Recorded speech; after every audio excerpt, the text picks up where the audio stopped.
Directorate General of Health Services, DGHS, in its routine daily statement today, said the death toll has risen to 20,016 from coronavirus, and the tally of infections has risen to 12,10,982.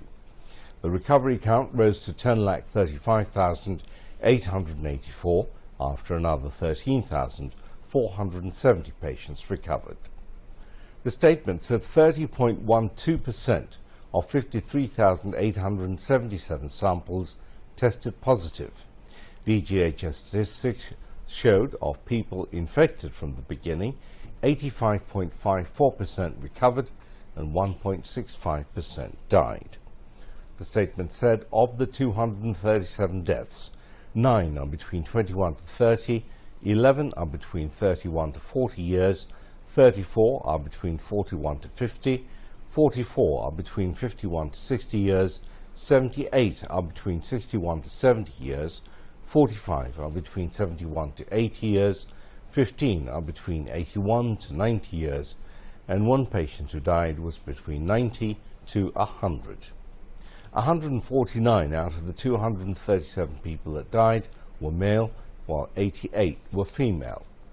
DGHS informed that 70 people died in Dhaka Division, 62 in Chattogram Division, 21 in Rajshahi Division, 34 in Khulna Division, 9 in Borishal Division, 18 in Sylhet Division, 16 died in Rangpur Division, and 7 died in Mymensingh Division.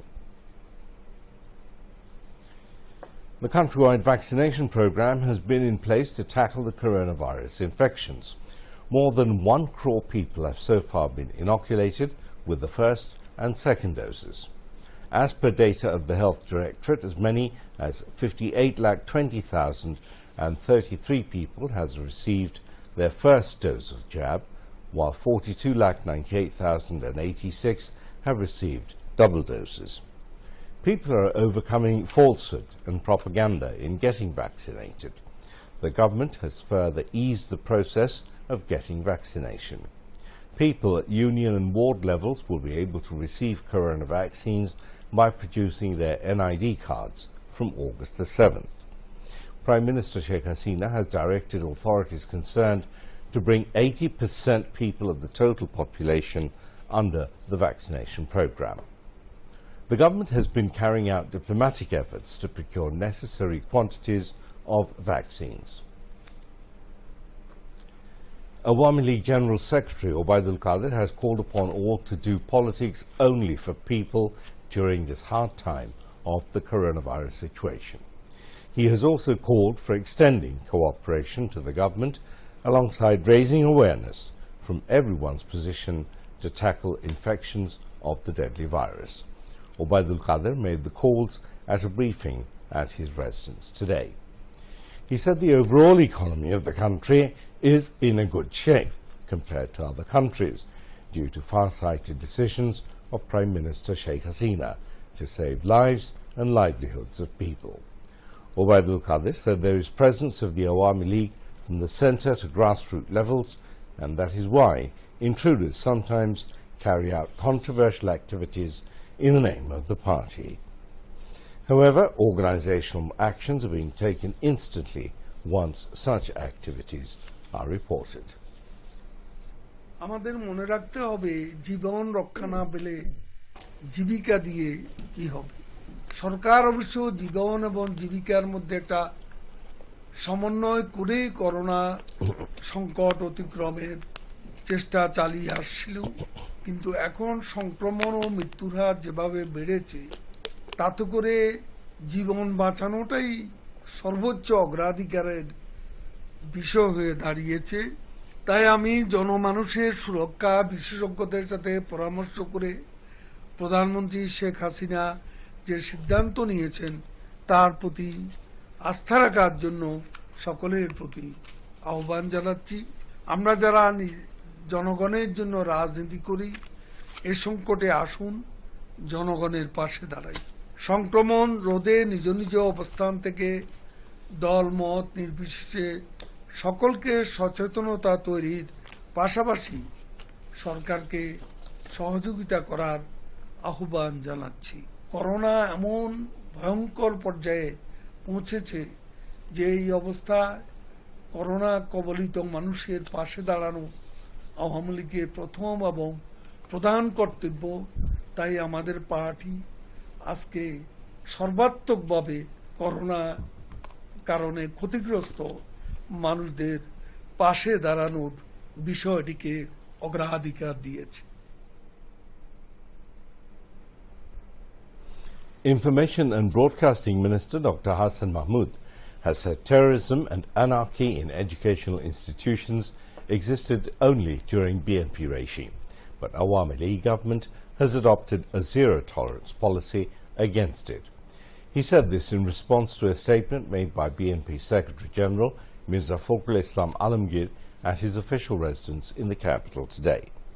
The minister also said no one is unaware of the appointment of VC by opening the offices at night during BNP rule. এক সময় নকল করে পরীক্ষা দেওয়া সেটি রেওয়াজে পরিণত হয়েছিল, সেটি পুরোপুরি বন্ধ হয়েছে। এবং সন্ত্রাসের কথা বলছেন, শিক্ষা প্রতিষ্ঠানে যে কি পরিমাণ সন্ত্রাস হয়েছে, যে ছাত্রদলের দুই গ্রুপের মারামারিতে বুয়েটের শিক্ষার্থী সনির মৃত্যু নিশ্চয়ই অনেকের মনে আছে। তারপর ঢাকা বিশ্ববিদ্যালয়ে ভিসি নিয়োগের ক্ষেত্রে রাতের বেলা অফিস খুলে যে বিএনপির নিয়োগকৃত ভিসির অফিস দখল করেছিল, সেটাও নিশ্চয়ই মনে আছে। সুতরাং এগুলো মির্জা ফখরুল ইসলাম আলমগীর সাহেব যে কথাগুলো বলেছেন, এগুলো আসলে বিএনপির বেলায় প্রযোজ্য। তারা যে ক্ষমতায় ছিলেন তখনকার বেলায় প্রযোজ্য। সরকার শিক্ষা প্রতিষ্ঠানে কোনো সন্ত্রাসী কর্মকাণ্ডের ব্যাপারে জিরো টলারেন্স, এবং আমাদের শিক্ষার্থীরাই আমাদের ভবিষ্যৎ। সুতরাং তারা যাতে সঠিক শিক্ষা পায় এবং সঠিক সময়ে তারা শিক্ষা শেষ করে বের হয়ে আসতে পারে, সেজন্য সরকার প্রথম থেকেই সচেষ্ট আছে এবং এই ক্ষেত্রে অনেক সফলতাও এসেছে। Earlier, joining virtually the Best Financial Report Award ceremony organized by the Institute of Chartered Accountants of Bangladesh, ICAB, the Information and Broadcasting Minister said automation system in financial reporting will play an important role in advancing the fourth industrial revolution. This is also important to use ICT for the progress of the country as we are in this fourth industrial revolution. So in this respect, I think your initiative to make the system automation system and the presentation of accounts and reporting system, automated system in this respect is very important. I see this initiative is very important for the progress of the country. President of the Institute, Mahmoud Al-Hassan Khosru, chaired the program, which was also addressed by Chief Executive Officer of the Institute, former Senior Secretary Shubhashish Bose. The 14-day-long district lockdown continues across the country to contain the corona infection in the country. Members of the law enforcement agencies are active on roads to implement the strict restrictions. A few number of people and vehicles were seen on the city roads today who came out from home for emergency reasons. However, many rickshaws were seen plying on the roads. The law enforcers have fined 1,61,000 taka and arrested 562 people for violating lockdown rules. However, hygiene rules and social distancing is not being maintained in the capital's kitchen markets.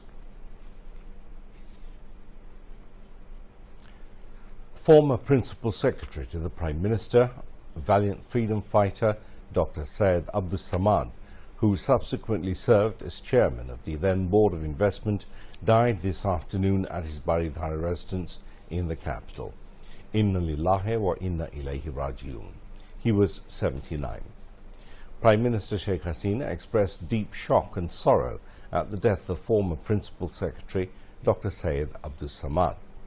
In a message of condolence, Prime Minister Sheikh Hasina said former CSP Samad joined the Mujibnagar government, severing links with Pakistan while serving as the additional Deputy Commissioner ADC of Rangamati, being a member of the erstwhile Civil Service of Pakistan.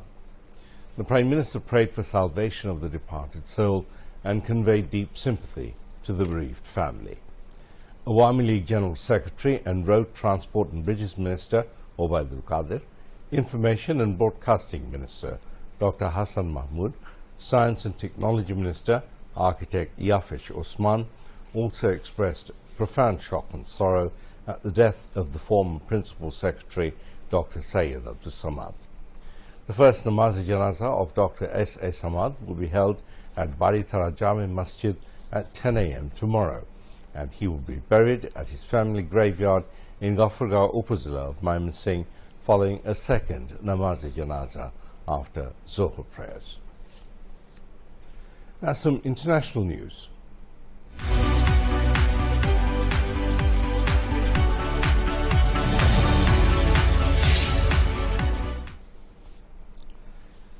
The COVID-19 global death toll crosses 41,97,000 and over 19 crore, 62 lakh people have been infected globally. Besides, more than 17 crore, 78 lakh, 31,000 people have recovered from the virus so far. Meanwhile, the US now has 3 crore, 53 lakh, 53,000 confirmed cases and 6 lakh, 27,000 deaths. India has 3 crore 14 lakh 83,000 confirmed cases and 4 lakh 22,000 deaths. Meanwhile, the US Center for Disease Control and Prevention, CDC, made some changes in their health directives to prevent the Delta variant. According to the new directive, CDC urged all to wear masks, especially in crowded places. Besides, Sydney's lockdown has been extended by another month as COVID cases continue to rise in Australia. The city has been under stay-at-home orders since late June due to an outbreak of the Delta variant. Over 30 people have been reported missing after a cloudburst hit a remote village in Jammu and Kashmir's Kishtwar district early this morning. Officials said the death toll has risen to 7. 17 persons have been rescued so far. Around 9 houses have been damaged due to the cloudburst at Kishtwar's Honzar village. The Indian Army has also launched a rescue operation in Kishtwar. At least 18 migrant workers died after a truck crashed into their bus in the northern Indian state of Uttar Pradesh. Their 1,300-kilometer-long journey from Haryana to their home state of Bihar was cut short when the bus broke down in Barabanki district. Some of the workers were still in the bus, while others were sleeping next to it when the accident happened in the early hours of Wednesday. At least 30 people, some of whom are critically injured, have been admitted to hospitals in Barabanki. The sale of rice and flour at lower prices has been intensified among the people affected by the strict lockdown. Per kilogram rice is being sold at Taka 30, while per kilogram loose flour is being sold at Taka 18. And the consumer can buy a maximum of 5 kilograms each day. Food Minister Shadhun Chandra Mojumdar has said allocations have been increased for the OMS program considering the lockdown situation. Now weather.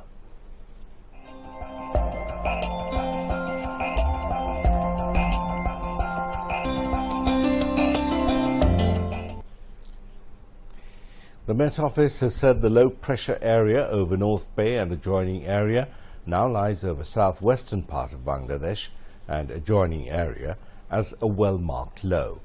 Under its influence, deep convection is taking place and steep pressure gradient lies over North Bay and adjoining areas. Squally weather may affect the maritime ports, North Bay and adjoining coastal areas of Bangladesh. Maritime ports of Chattogram, Cox's Bazar, Mongla and Paira have been advised to hoist local cautionary signal number 3. I repeat, signal number 3. All fishing boats and trawlers over North Bay have been advised to remain close to the coast and proceed with caution till further notice. Now news on the Tokyo Olympic Games.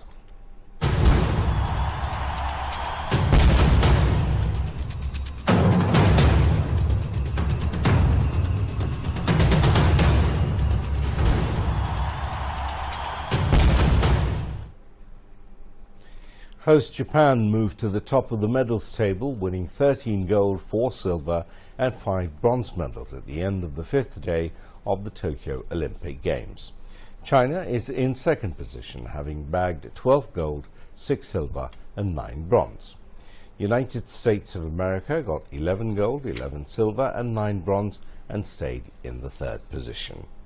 Russian Olympic Committee, ROC, is in the fourth position of the medals tally, having 1 gold, 7 gold, 10 silver and 6 bronze medals. And now to wind up the news, here again are the main points. ECNEC approves 10 projects involving an estimated cost of 2,575 crore taka. New projects approved to create employment for expatriate workers who have returned home from abroad. Country reports highest daily spike of fresh COVID-19 cases. 237 more died from coronavirus in 24 hours. Vaccination drive intensified across the country. Obaidul Qadir urges all to be aware as well as cooperate with the government to prevent corona infection.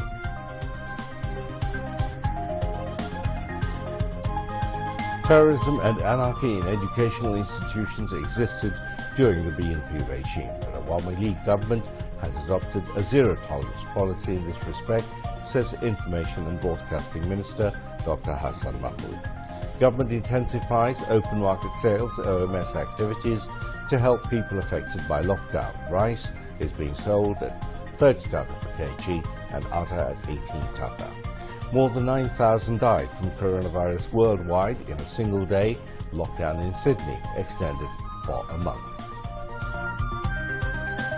And Japan tops the medals tally so far at Tokyo Olympics with 13 gold medals, followed by China with 12 gold. That's it from the newsroom for the moment. Thank you for being with us. If you can, please do join us for our 11:30 news. And in the meantime, please do safe and wear your mask.